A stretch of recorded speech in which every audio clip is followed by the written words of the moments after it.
Hello, in this video we'll discuss example 6. तो NCERT 11th class का 5th chapter complex numbers reference use किया गया. सो इसमें वो कहते हैं express in the form a plus iota b. तो सबसे पहले तो इसको देखो सिंप्लीफाई करना है. सिंप्लीफाई कैसे कर सकते हैं?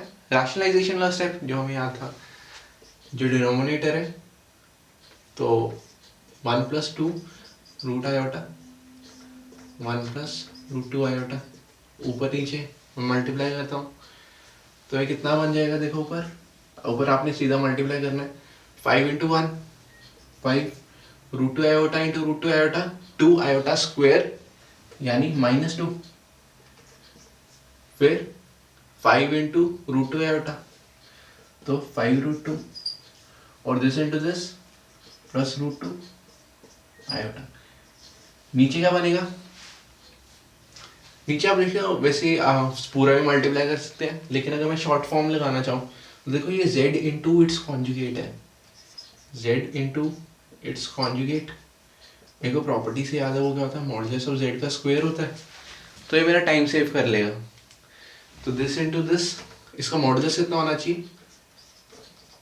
इसका होगा 1 स्क्वायर प्लस रूट 2 का स्क्वायर यानी 1 प्लस 2 यानी 3, तो रूट 3 का स्क्वायर यानी 3, तो नीचे 3 आ जाएगा सीधा. तो आप अगर एग्जाम में भी करते हैं सॉल्व तो आप उसको प्रॉपर लिख सकते हैं. लेट दिस बी z1, तो z1 कॉन्जुगेट ये है तो प्रॉपर्टी लगाओ ये पूरी, देन मॉडुलस निकाल लो एंड मॉडुलस के स्क्वायर के बराबर होगा, then you can write this down. तो ऊपर देख लेते हैं क्या बनेगा. ऊपर 3 plus 6 root 2 iota divide by 3, तो ये बन जाएगा 3/3 प्लस 6 रूट 2 बाय 3 आयोटा. तो ये कितना बन गया? 1 प्लस ये कट जाएगा तो 2 रूट 2 आयोटा. तो उसने a प्लस आयोटा भी फॉर्म पूछी है तो 1 प्लस आयोटा 2 रूट 2, तो ये इसका आंसर हो जाएगा. तो हमने कुछ नहीं रैशनलाइज किया एंड नीचे डिनोमिनेटर में ध्यान रखना है कि हम रिजल्ट का यूज कर सकते हैं. देन सेकेंड पार्ट देखते हैं इस एग्जाम्पल का.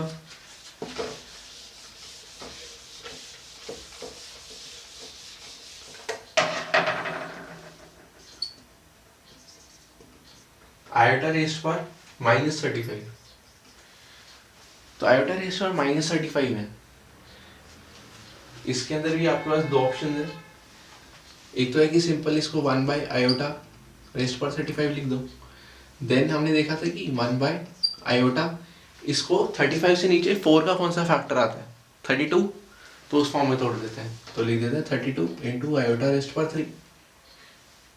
तो 1 बाय ये कितना बन जाएगा? 4 रेज़्ड पर 8.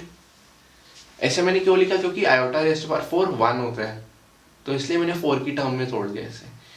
इंटू आयोटा क्यूब कितना होता था? Minus iota. तो नीचे कितना बन जाएगा? 1 बाय 1 रेज़्ड पर 8 यानी 1 ये बन जाएगा इंटू माइनस आयोटा यानी 1 बाय माइनस आयोटा. तो ये कितना बन गया? -1 बाय आयोटा. अब इसमें आप ऊपर नीचे आयोटा से मल्टीप्लाई कर सकते हैं. So it will become minus iota by iota square. ये कितना होता है? -1. तो ये -1 कर दिया, नेट आंसर आयोटा आएगा. राइट. तो इसको कुछ नहीं किया हमने, इसको रेसिप्रोकल की फॉर्म में लिखा, देन इसको पावर्स को तोड़ दिया एंड देन हमने इसको निकाल दिया. दूसरा मेथड कैसे सॉल्व करने का कि हमने देखा हुआ है आयोटा रेज़्ड पर 4k प्लस 1 कितना होता था? आयोटा ही होता था. अब देखो इसमें फॉर्म मेरे को कैसे पता चली कि 4k प्लस 1 वाली है? इसका आपको थोड़ा सा प्रैक्टिस करनी पड़ेगी, क्योंकि देखो 35 के बाद मैंने देखा कि -36 आएगा, या -35 से पहले, क्योंकि हम नंबर लाइन की बात कर रहे हैं, तो -36 आएगा. तो इसलिए अगर मैं k की वैल्यू -9 रखूँ तो ये बन जाएगा -36 प्लस 1 यानी -35. तो इसमें ये वाली फॉर्म लगी हुई है. काफ़ी बच्चे कंफ्यूज हो जाते हैं कि इसमें ये वाली फॉर्म लगनी चाहिए थी 4k प्लस 3, क्योंकि अगर k की वैल्यू 8 होती तो आपको 35 बनता, लेकिन क्योंकि इसमें -35 है इसलिए आपको उल्टा चलना पड़ेगा. तो अगर आपकी प्रैक्टिस अच्छी है इस चीज़ों में तो आप ये से लिख सकते हैं iota rest of 4k + 1 is equal to iota. तो here k is equal to -9। तो अगर k की वैल्यू -9 रखेंगे तो आयोटा रेस्ट पर -35 आएगा, तो इज इक्वल टू आयोटा। तो ये सीधे ही लिख सकते हैं।